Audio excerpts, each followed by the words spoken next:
The mace, the most tactical, difficult, and powerful weapon in the game. Look at this footage of how much skill goes into it.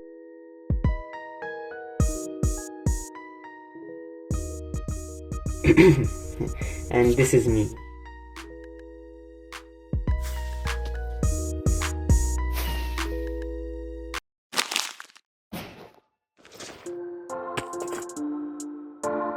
You see, it started a few months ago when I decided to master the art of PvP and be the best PvPer Minecraft has ever seen. I learned all of netherite PvP by myself, from scratch, and got to the leaderboard of massive servers. But shield is just the basics. Somebody with diamond armor and a mace could beat me in a battle. They ask you how you are, you just have to say that you're fine when you're not really fine. I mean, how hard could it be to learn mace? Like, easy, right?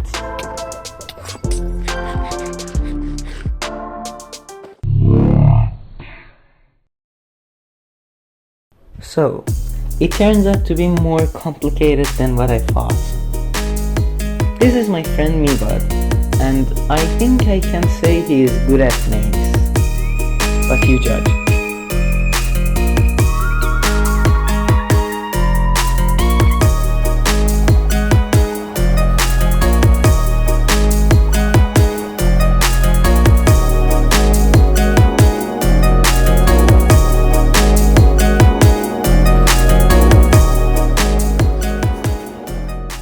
Yeah, he's good.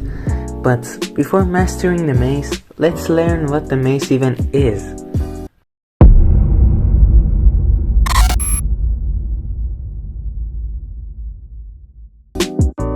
Well, as we all know, mace is a weapon that deals damage based on how far you were falling.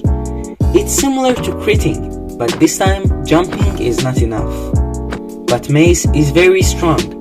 With its enchantment, density, it does even more damage, and from an 8-block fall, it can kill a fully enchanted netherite player, the strongest armor in the game. But how? How is that useful? How can we fight with the mace? With one of the most useful and OP items in this kit. Wind charges, yeah. As you see here, if I jump while throwing a wind charge at my feet, I get thrown up in the air, at a height where I can easily pop anyone in any ways.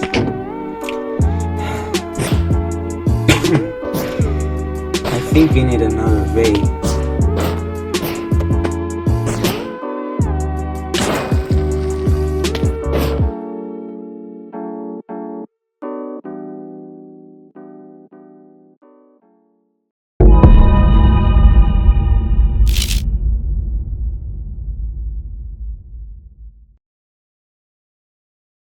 Before any of the shield stuff, first let's talk about the most important game mechanic in PvP, especially in mace.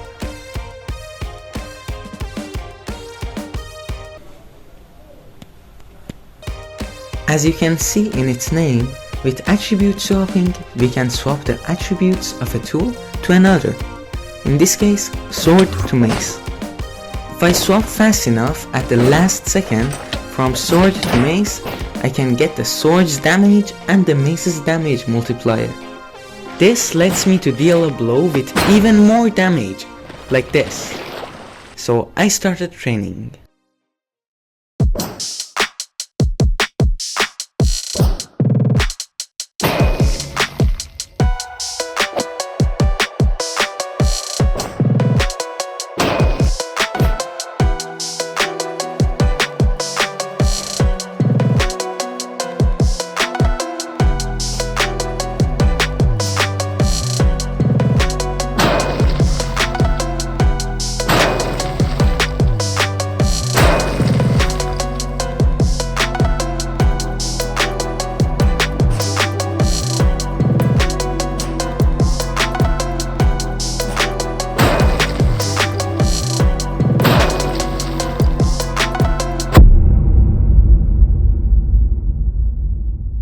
By the time I felt ready, I decided to practice more on mineberry duels.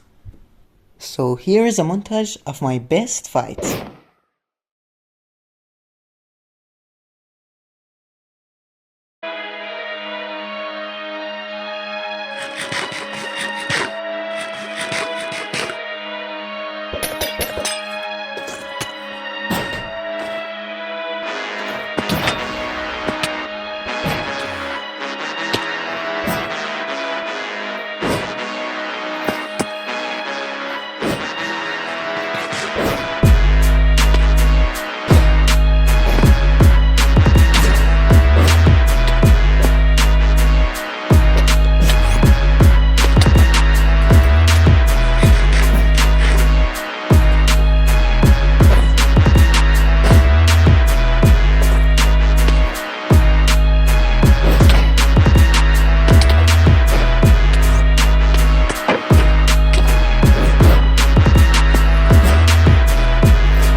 Alright, now we are learning how to turn players into XP orbs.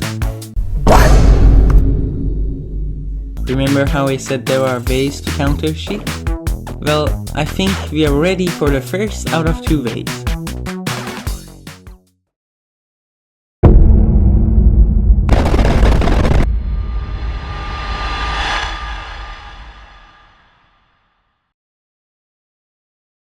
It's the most simple way of doing it.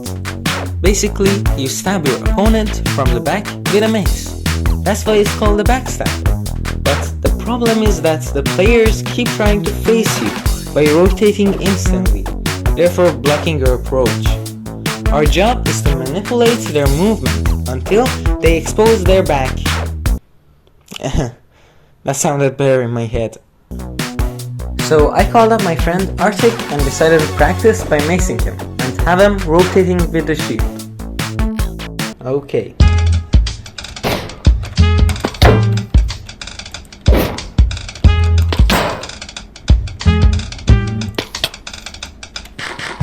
Okay, I did it, but I mean...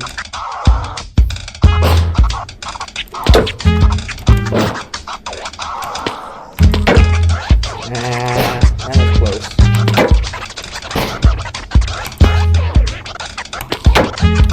god. What? This is hard. Okay, let me try and hit boxes.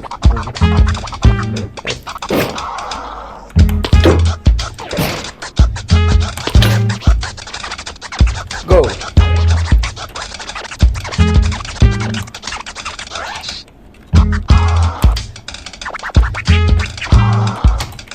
Yes! Finally! Finally! That was hard. Okay. But this is really hard. I'm not gonna lie. It's really hard. As you see, I just go behind them at the last second and get it. Cool. I have 10 wind charges left. Let's use them. Oh.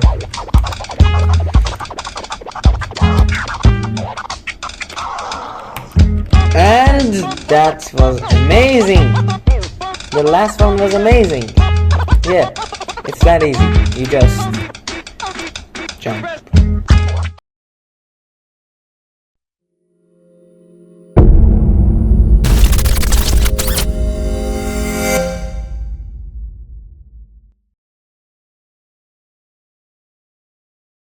You have probably heard about it, but don't know what it is.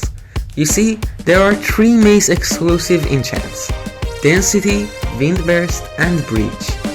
But you can't have Density and Breach on the same mace. That's why most kits or good players carry 2 maces. Now, what is Breach?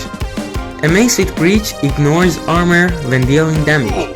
Now, if we use attribute swapping every time we hit with the sword, and swap to the Breach mace, we can deal up to 4 hearts of damage. Basically, a sword with Breach that goes through armor. We're fighting, and I'm just gonna show you how strong Breach is.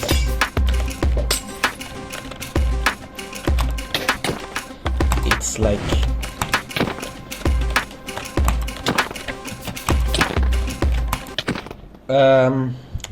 So... yeah. We were talking about Breach, right? Well, that was it, guys. Thanks for watching, and yeah, that was awesome.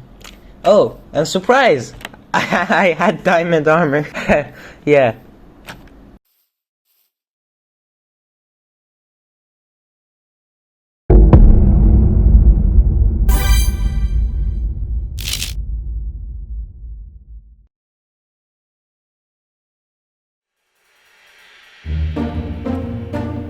When I pop the Elytra, my whole hitbox shrinks down.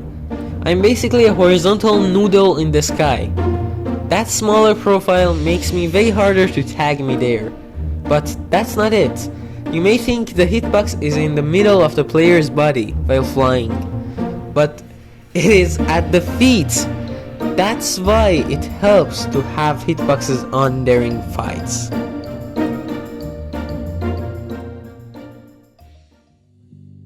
So now that we know how the Elytra's hitbox works, let's get to the way of flying with it. As you know, there are a lot of ways but Firewatch to fly an Elytra. One of them is wind charges. It's called Elytra boosting. You won't believe me, but it is actually very easy.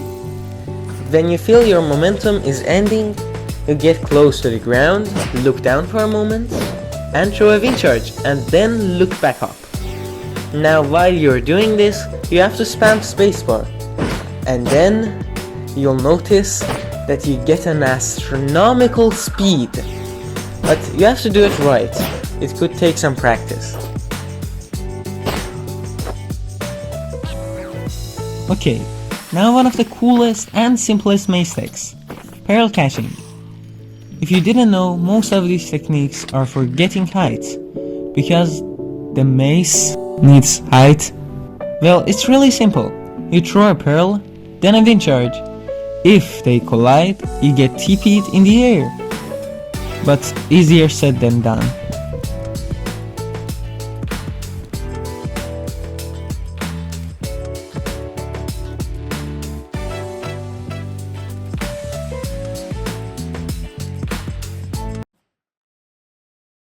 I mean, these are good techniques, but we still haven't learned how to use them. So let's say you got to a high altitude. But now, basically we do a couple of tasks in a special order. In general, it's called dive bombing, but I'll let my friend Miwwad explain. Like first, look on the elytra, then fly back, put on the chest plate and hit with mace. Then if you want to do it again immediately after this, you have to put on the elytra again, fly with firework, then you know. Like if you put them in the order mace, chest plate and fireworks, you go like this. You hit, change the chest plate, firework, then change the chest plate to elytra and hit them with mace. And he's completely correct. Basically, we need to have a good timing. Otherwise, it's very easy. As Miwwad said, this is the order. You change your elytra, use firework, or etc. And then change back to chest plates and use attribute swapping to the mace and hit. That's it. Very simple.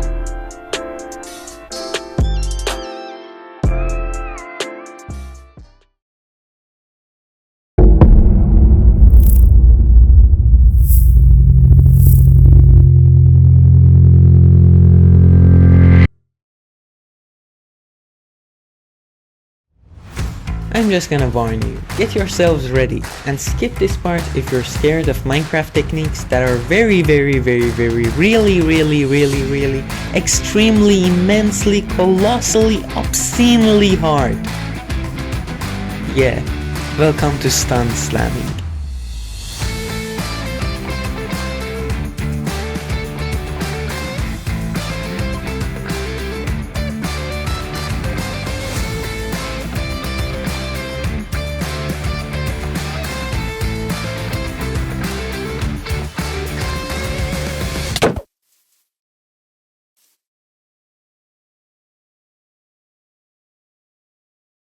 Well, it was worth a shot. But Wait a minute! what even is stunt slamming? Good question. We all agree that the biggest problem in Mace PvP is the shield. And if your opponent is not an idiot, they can easily block you by turning. And that's why backstabbing is not enough. This time, we'll get rid of the shield completely. As you know, I hope, Axes disable shields for 5 seconds.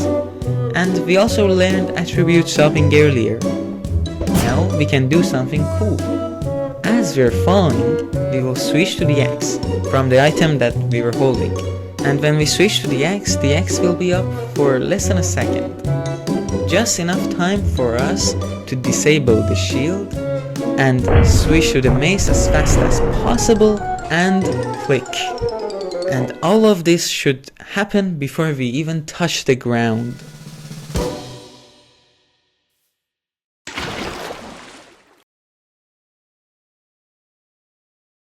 Before we start, I wanna tell you guys about some tips and techniques that I learned and I think they will help you a lot. Let's begin. Most people here think that they should be very fast with their clicks. They're not wrong, but they make the mistake of spamming and clicking more than 2 times for the shield disable and the mace hit. And that's not right.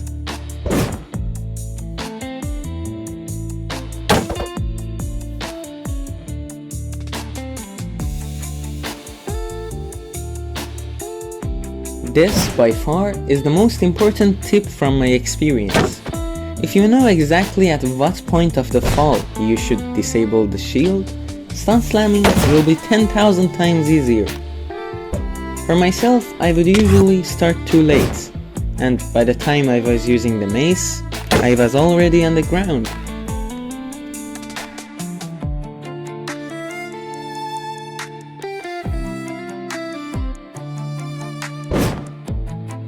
When you're trying to stunt slam for the first time, it's normal to have some stress. A side effect of this is that you mess your timings up, but it will go away with practice. I advise you to practice and have an eye on the timing of your each click. Most people do the first hit after they switch to the mace. And, well, that doesn't disable the shield.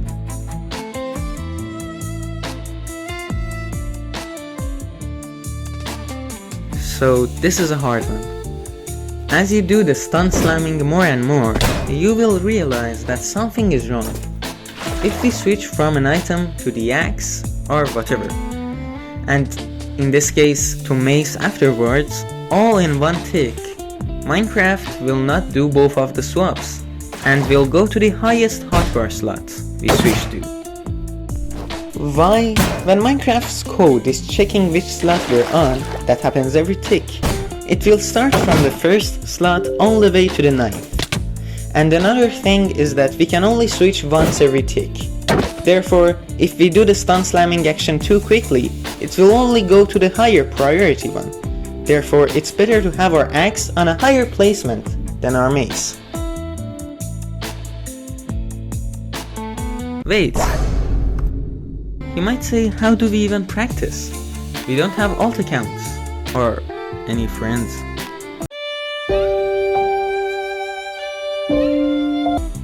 Then you're like me. To answer that question, I need to introduce a mod to you guys. The one that I was using for practicing earlier. It's called Carpet Mod. It is really useful for any kind of PvP practice. It even supports Lunar. When you download it, you can make a super flat world like me, and summon a player with this command. Then you can give them items like a shield and they will grab them. Just remember that they can die, so I suggest giving them regen with this command. And also, with this command you can make them use the shield. Or you can just set some command blocks like me, and let it do the job with one button, every time.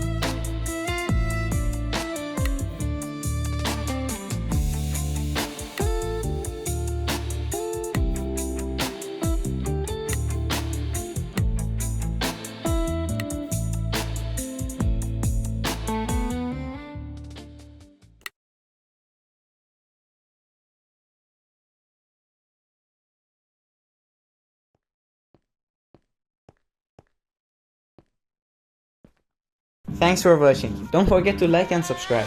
Bigger videos are coming soon. Bye!